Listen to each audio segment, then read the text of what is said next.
guys, we're back for another Dokkan battle video. So, we had a massive data download last night on JP. Like, actually stunning how big it is. It's like, this sort of came out of nowhere. Like, I was originally expecting the next DOKKANFEST to maybe be like somewhere on like the 5th or something like that on JP. I didn't realize they were going to do the data download and stuff this early, right? And then, you know, the LR Super Saiyan 4s and LR Goku Jr. and Vegeta Jr. came out of nowhere.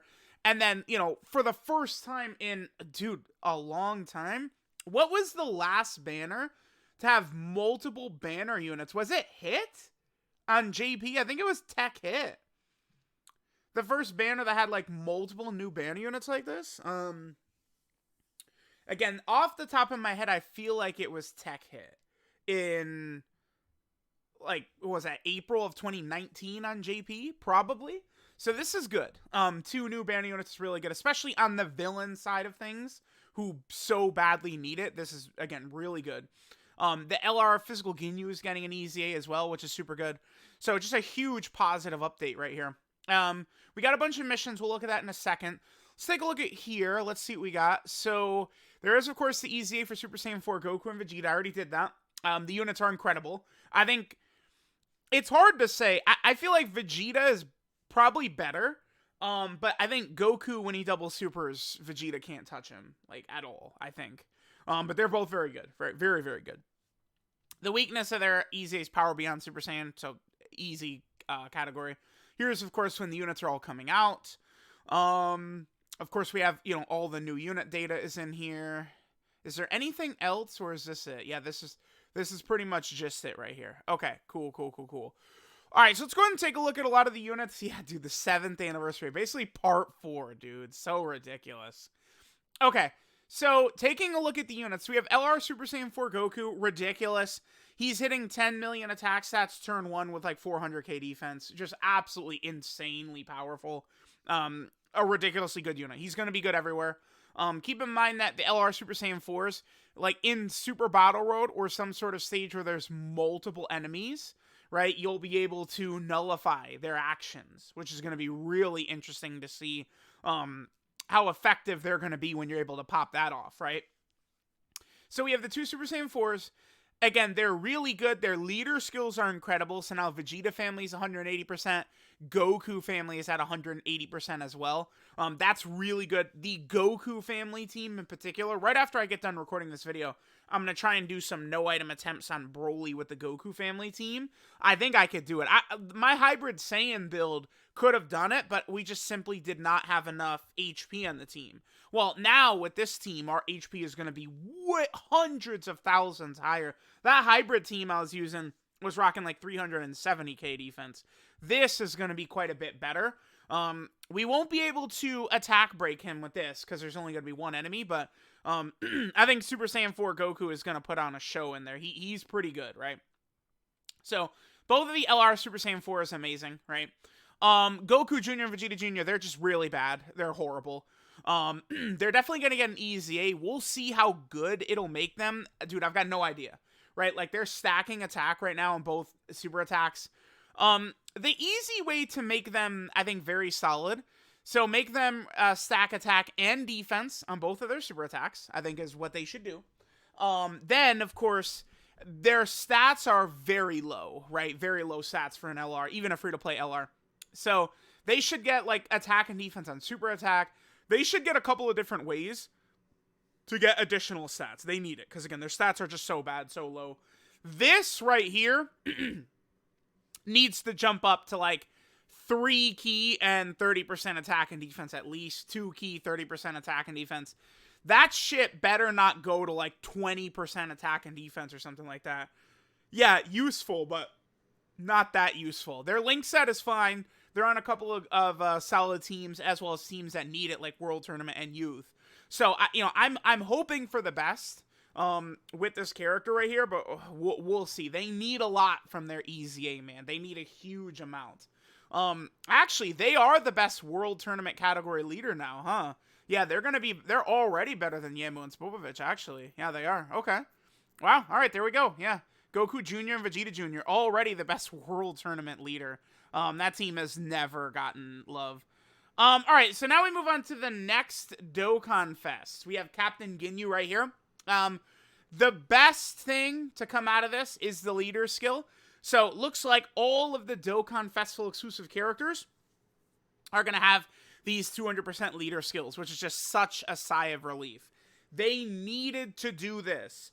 If they only gave it to, like, the Dokkan Fest LRs, it's like, dude, like, those are the only leads you'd be running. This was so important. I was literally, like, begging them to give us a villain 200% lead after the anniversary, and we got it.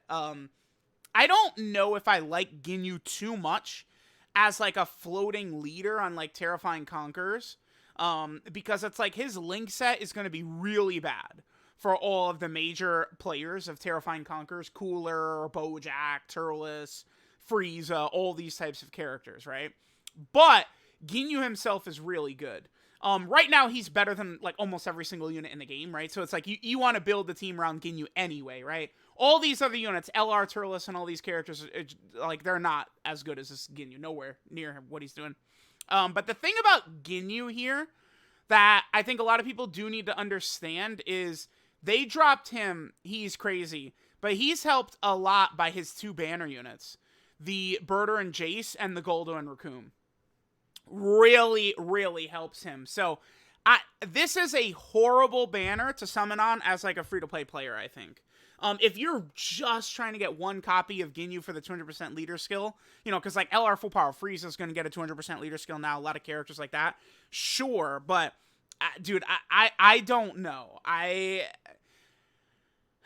don't think it's a good idea to summon on this banner where you're going to need, like, all three of these characters for them to, like, function at their best, right? If you have all three of these guys, plus then, of course, the Easy LR physical Ginyu, that Ginyu Force team is actually really quite good, right? Like, you're definitely going to be looking quite good on the full Ginyu Force team.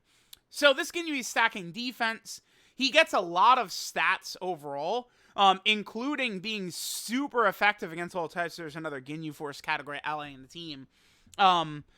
He's just doing a lot. But one of the things I really like about him the most, right, is that when you use his transformation, his body change, and you go into Ginyu Goku, he heals.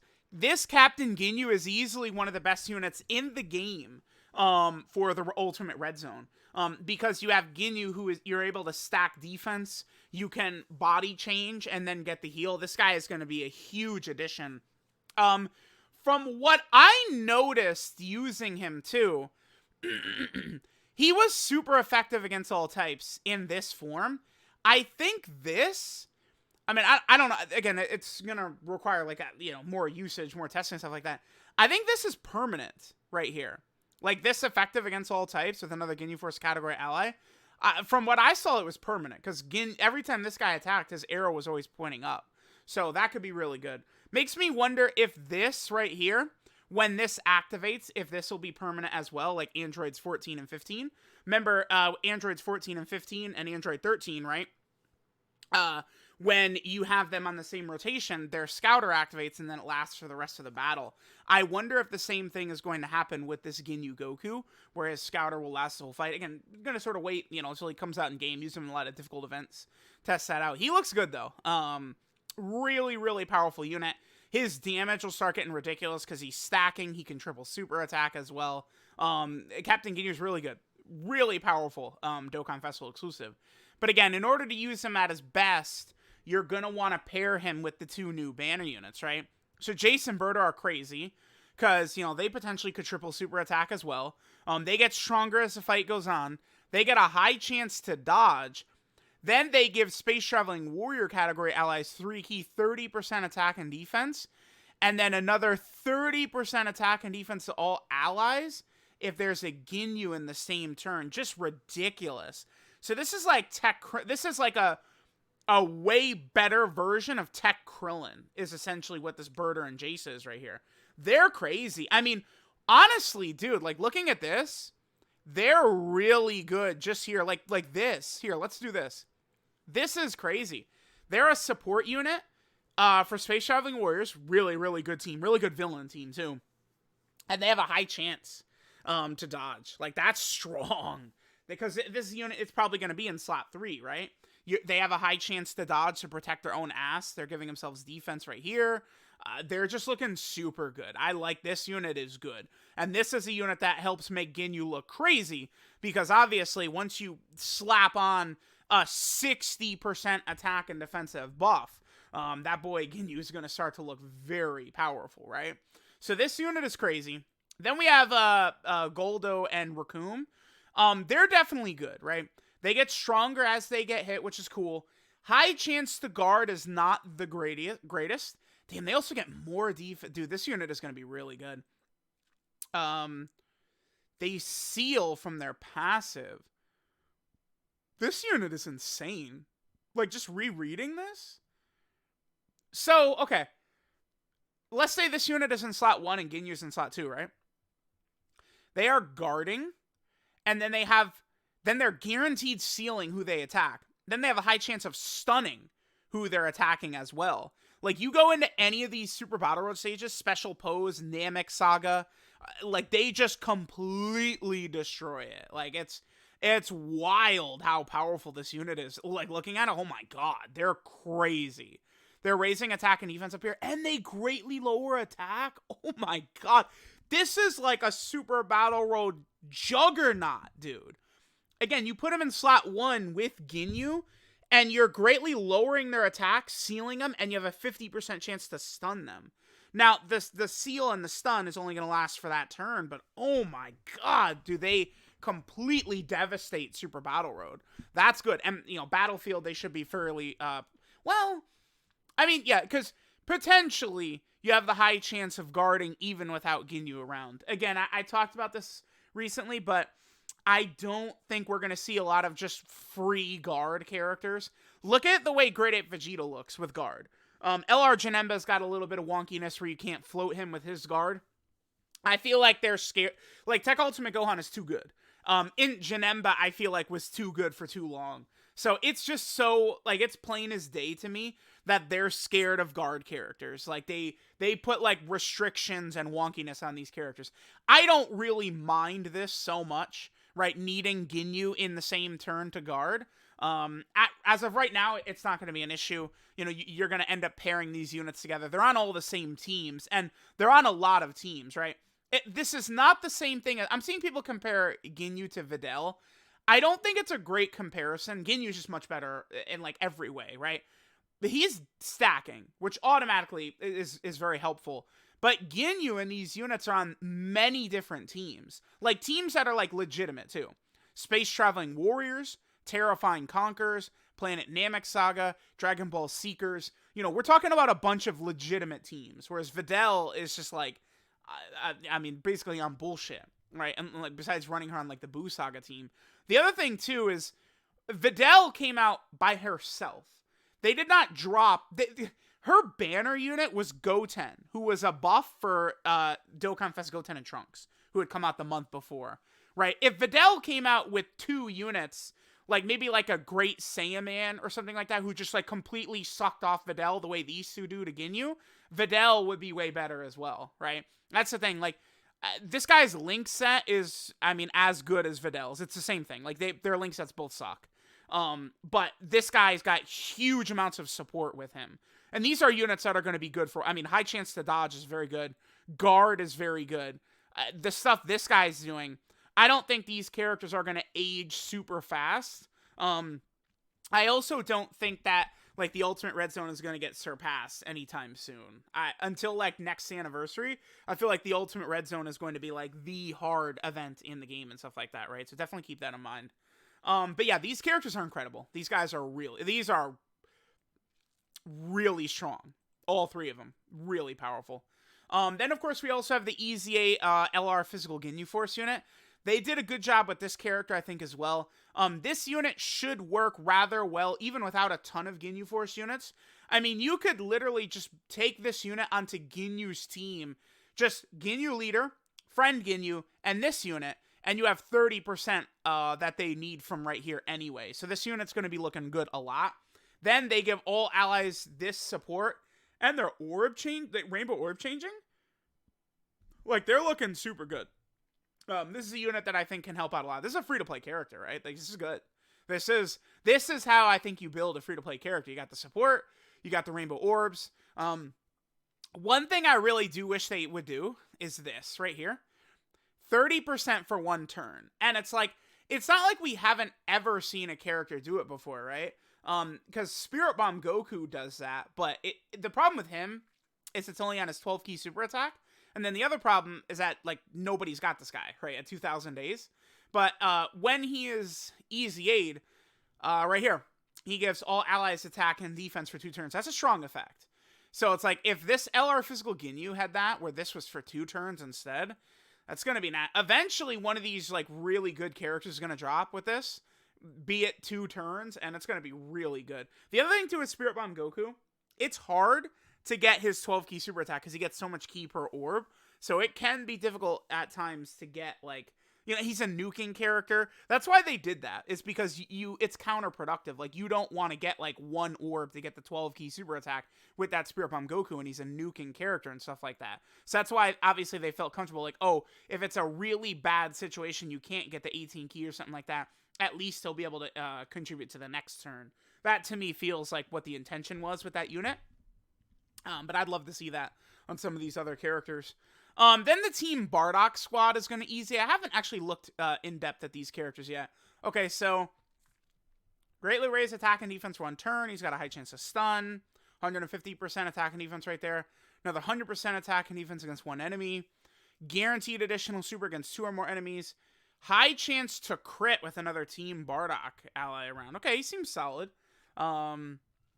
Not the worst ever. I mean, storied figures. I mean, you could potentially build like a full Team Bardock team that's storied figures as well. He seems good. Potential solid Super Battle Road unit, right? You know, Team Bardock Extreme Super Battle Road in the future. I mean, he could be good probably in Pure Saiyan Super Battle Road. Because it's like, he could stun and then get like another super attack. He looks good. I think Borgos would be solid. You could get some situations where he'll help out in for sure. And then we have Fasha here. So she's greatly raising defense for 1 turn. She debuffs. 150% attack and defense. High chance of dodging. Randomly changes keys for a certain type to rainbow if there's a Bardock on the team. That's good. All allies 3 key and then Team Bardock category allies get 30% attack and defense within the same turn after evading an attack. So her support buff is, like, I believe the way it works, because it activates when she dodges, this is, like, actually going to be a bigger buff than just, like, 30%. So this is a pretty substantial support type buff that she's giving right there. It is a bit of a shame that she does have to dodge to get it to activate, though. Because it just, you want her in, like, slot 1. High chance to dodge is good. I definitely would prefer 70% chance to dodge, and we're talking, right? Looks like a potential really good Super Battle Road unit for sure, though. That's what I'm seeing from these Bardock EZAs. These characters look like they'll be solid in some of these Super Battle Road stages, which, you know, these stages are still coming out all the time. So, you know, and, like, there's always, like, new free-to-play players, stuff like that. Maybe once the full team is done, they potentially could take down Pure Saiyan Extreme Super Battle Road. I'm sure they probably could. Because, like, this guy's stunning, and then Fasha getting her dodges and stuff like that. They definitely seem okay. Like, I don't think that these units look bad at all, right? Like, their EZAs are looking pretty solid, which is good, because I remember when these characters first came out back in March of 2020, 2 years ago, they looked kind of ass, like they weren't really complete, but now they definitely are. So there we go. There's all of the characters in the data download here. I'm very excited to get my hands on Ginyu. I think running his team is going to be really fun. Essentially, you know, terrifying conquerors, but then the 200% leader skill. Running like a full Ginyu Force setup is actually going to be really fun with how powerful some of these new Ginyu Force units are. I'm really excited. Goku Ginyu here looks really crazy, so I'm definitely, again, really excited to pull him. So let me know what you guys think of the data download. Thanks, guys, for watching, and I'll catch you guys next time.